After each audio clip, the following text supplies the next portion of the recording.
Hey everybody, welcome back to AP Entertainment, and for some of you, hopefully a lot of you, welcome for the first time. And look, if you clicked on this video in the first place, you already know, man, post-Endgame, post-Phase 3, the MCU just is not popping like it used to be. They definitely fell victim to quantity over quality, especially with the Disney Plus shows. Haven't had many box office successes, haven't had many fan successes at the theater either. And really, in the past year, there really hasn't even been anything to talk about. A lot of people skipped out on the Marvels, and Guardians 3 came out last May already. So it's been over a year since anything was really even popping with the MCU. That brings me to the purpose of this video. My weak point as a comic book fan, comic book movie fan, is the Fox universe. So the X-Men universe and the Deadpool movies. I've never seen any of them. Probably reason number one is I've never met anyone that was like, oh, yo, you gotta watch the X-Men movies, like they're tight. The Wolverine tie-in, man, like you gotta check this out. None of the box offices were really that crazy. And in general, even for people I know that like it, they've always been kind of upfront about, look, Fox just didn't really nail these movies. A lot of them are kind of an editing mess. There's some crazy chronological parts with prequels and where everything ties in. For not seeing any of them at any point, jumping into it always was just kind of too much to handle for me. And on the Deadpool side of things, I know those movies are really popular, and I know Ryan Reynolds' fame is honestly taken the next level because of those movies. But since they were coming out around the same time as like the heyday of the MCU, and I knew it didn't tie in, I mean, it was Fox, I just honestly never bothered to watch them. So I'm going to be jumping into those as well, now that Disney owns all of the Fox properties, and they're bringing Deadpool and X-Men and Wolverine into the MCU. Disney is being pretty public about this Wolverine Deadpool movie here coming up in late July of 2024. Kind of being not a soft reboot, but they're like, this, look, the MCU is back, baby. Like we're making a move. We're gonna start making fire movies again. This is gonna be an event film. Luckily for them, Phase 4 and Phase 5, literally a complete waste of 4 years. There's really not any underlying story or like tying in stories that matter at all. So if they wanted to do a soft reboot, they really could. So it'll be interesting to see what they really do with this movie. I know from the trailers there's been some rumors about some time travel and this movie taking place during some more beloved parts of the MCU. So, because of that, I want to be in the know when I go to the theater. I want to feel like it's an event film again. In my opinion, the MCU has not had an event film since Spider-Man No Way Home. I don't think that movie's good, but anyway, it made a lot of money. You can't deny that. Because of that, I'm going to be jumping into the Wolverine trilogy and the Deadpool movies for the first time. So I'm going to watch them in order of release. So X-Men Origins, Wolverine, The Wolverine, Deadpool, Logan, Deadpool 2. I am now going to jump into X-Men Origins Wolverine from 2009, and I will be back in about 2 hours to let you know what I thought. Alright, I'm back, and I gotta say, that was a pretty breezy hour and 40-minute watch. Can't say that about most comic book movies today, but hey, this is from 2009, and just for off the bat, man, are those opening credits badass. Going through every war, very well done. I got a lot of MCU Phase 1 vibes from this movie. I mean, I hate to compare it to Captain America, but it had Captain America First Avenger vibes to me.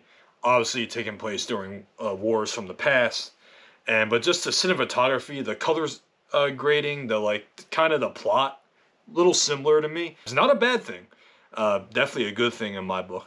Now, before we really jump into things, if you're enjoying my style so far, you can go ahead and give this video a like. I'd really appreciate it. And if you want to tune in for my entire series of watching the X-Men and Deadpool movies, and you want to subscribe to my channel, I'd really appreciate that as well. Now, this isn't going to be a typical movie review just because the movie's older and most of you have seen it.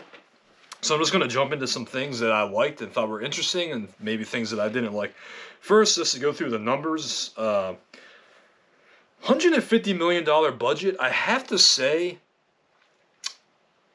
you don't really see it on screen. And I know that this is from 2009, but even knowing that, It looked more like $100 million movie to me. Now, I'm not sure how much they had to pay Hugh Jackman for this. Actually, let's look it up. Okay, it looks like they had to pay him $20 million to be in this movie.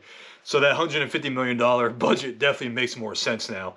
Now, I know he had already played Wolverine in 3 X-Men movies before this solo movie, so it makes sense that they would actually have to pay him that much to come back and do solo movies. So the movie doesn't look great. The CG, not great. There's a couple scenes where, in Return of the Jedi, especially on the Endor scenes when they're racing on the speed bikes, and they have like rolling footage set behind them to make it look like they're actually moving on the bikes. There was a lot of stuff that looked like that, and I mean, this movie was made 25 years after Return of the Jedi, so that was kind of an interesting choice to me, especially for a movie that still had a pretty solid budget. All right, let's look into some other numbers here. So the Rotten Tomatoes numbers are a little shocking to me, just because I know Hugh Jackman as Wolverine is a very popular character, popular portrayal. So I just assumed that people loved the solo movies, but on the critic meter, which again, who cares? 38%. But the audience score is at 58%. So fail on both. There were definitely a lot of moments of being like, okay, I can tell this is a Fox movie. The pacing was weird. There are like random scenes inserted to like try to get to the next scene, and you can tell it may have been like a reshoot or whatnot, or a post production thing just to try to make the story work better. There was multiple occurrences of that. Positives though, well, first of all, I want to say, legitimately shocked. And again, I don't know anything about these characters. I didn't know Deadpool was in these movies. Like I thought Deadpool was its own thing, and he's going to be meeting up with the Wolverine in the new MCU movie in July. But no, his character goes all the way back to the beginning of the first Wolverine movie. I had no idea. I see Ryan Reynolds sitting in the jet with a sword, and I'm like, that has to be Deadpool, because there's no way Ryan Reynolds is playing like multiple characters in this. And gets decapitated. Bro puts his own head back on, and now he can talk. Crazy. I had no idea. So that was fun to like see Ryan Reynolds in the movie that early on, and to be like, oh, okay, so there's going to be tons of backstory and interweaving things between Wolverine and Deadpool, so that the new movie in July has even more weight to it than I thought there was going to be. The rest of the cast was pretty interesting. I'll just roll down some of the lists here. Liev Schreiber, I thought, was a pretty solid Sabretooth portrayal. Now, again, I don't know anything about the X-Men universe characters, so people may feel differently. Maybe that's why the audience score was so low.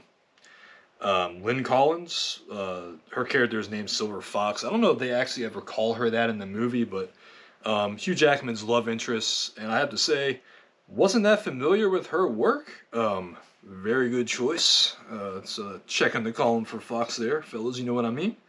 I did laugh when I saw Taylor Kitsch show up, just because I had to remind myself, oh, again, it's 2009, post Friday Night Lights, or maybe even been the tail end of Friday Night Lights still. Trying to make Taylor famous. Never really worked for him, but it was funny to see him in this movie, because of course he'd be getting put in movies like this. His character, Gambit, I have to say, probably the dumbest part of the movie is when Wolverine goes to meet him, and he just doesn't believe that, he's actually trying to go to the island and kill everybody. He thinks, oh, they're trying to get me again. And Wolverine and Sabretooth end up dueling like outside of the casino, and it's painfully obvious that Wolverine is no longer working with them.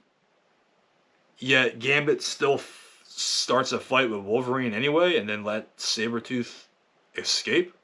It was very stupid. You could tell it was literally only in there so that they could give Taylor Kitsch and Gambit a fighting scene, so you could like see his abilities. Plot-wise, it made absolutely no sense. It was crazy. will.i.am, shout out. Black Eyed Peas. It was fun to see him. So for notable cast, that's pretty much it. Oh wait, what's my guy's name? Danny Huston. I don't know if it's Huston or Huston, but Danny Huston. Seeing him as a general role in a period movie like this made me laugh, because he's also a general in Wonder Woman. Obviously, World War I happens before Vietnam. This movie's like the tail end or after Vietnam. But it was just funny to see how some of these actors just get respawn into the same type of roles in all these universes as time passes, so that was funny as well. The movie itself, again, like I said, kind of a cutting mess, but the overall plot and story, pretty basic, but, you know, it is an intro to the character, at least for me. And I thought it worked. I thought the middle scenes where he meets the old couple on the farm and he had some nice moments with them. And then it was savage. Like, I will give them credit for this. There's some savage kills in this. Some brutal deaths. Some sad deaths that I wasn't expecting. I'm not gonna lie, in the first third of this movie, there were some parts where I was like, am I really about to give this a B, B minus starting off here? Like, I like what I see. Then some things fell apart. Like, I feel like they never really showed on screen a reason for Sabretooth to be as savage as he is. Like, the only thing that ever happened is Wolverine left him with the team and said, I don't want to do this anymore. But, like, there wasn't really a backstab moment. There wasn't, like, a fight or anything. And Dudes is out here killing the old team. And then you find out some more backstory of how the general guy, Danny Huston's character, is really still behind all of it. And that he didn't actually kill the love interest. What do they call her again? Silver Fox? Yeah, Lynn Collins. They didn't actually kill her. It was a fake death.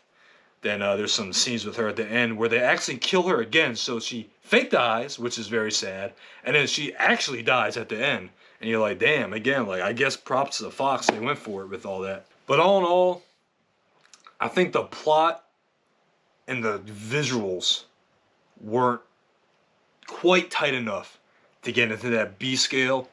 So for X-Men Origins Wolverine, by the way, terrible title. If I had to guess, they wanted people to know that this was like a prequel to the X-Men trilogy, the original X-Men trilogy. I assume they wanted that to be obvious, which is why they named it that, but to me, that's a terrible title. Just call it The Wolverine, which ironically is the name of the sequel. On that $150 million budget, only made $373, which also was a little low to me. Just because, you know, it's coming off the X-Men trilogy, so I had to look at those box offices, and those never did that great either. I think it peaked at like the mid-400s, so I guess 370 was okay, but pretty similar to Phase 1 MCU numbers, actually, so it shouldn't be that much a surprise. But again, just knowing how popular Hugh Jackman's Wolverine is, I figured his first movie would have done a little better. So with all that being said, I'm going to have to give this a C+. Now, on my scale, if you love this movie, you love Wolverine, don't get too upset. On my scale, that's not a bad grade. That's, you know, to me, a mid-average movie is C. So again, this is above that, and I wouldn't even call this movie mid per se. It's just, it had some B plus moments, and I also had some D minus moments, so that's where I came up with that C plus there. But I enjoyed watching it. Like, I didn't hate watching it at all, and I enjoyed learning about a lot of these characters for the first time, and I'm looking forward to getting into the sequel, jumping ahead 4 years, not necessarily movie-wise, movie universe-wise, but 2013 versus 2009. So a good solid break in between the movies here. Same as The Dark Knight to The Dark Knight Rises, which I always think 4 years is like a perfect gap in between movies. Maybe 3, 2 years, always too fast. So I'm looking forward to see what characters from the first movie that I just watched make it into the sequel. Is Deadpool about to be in all these movies and I just have no idea? That'd be crazy. But I want to thank you for joining me, and I am now going to hop into The Wolverine. And real quick, let's just check and see what the runtime is. That's the only thing I'm going to look up. I'm not going to look up any descriptions, plots, anything for any of these movies. I'm going to go in as blind as I can. 2 hours and 6 minutes. Okay. So, again, honestly, by modern standards, still not that long. I'm looking forward to it, and I will see you guys in the next video.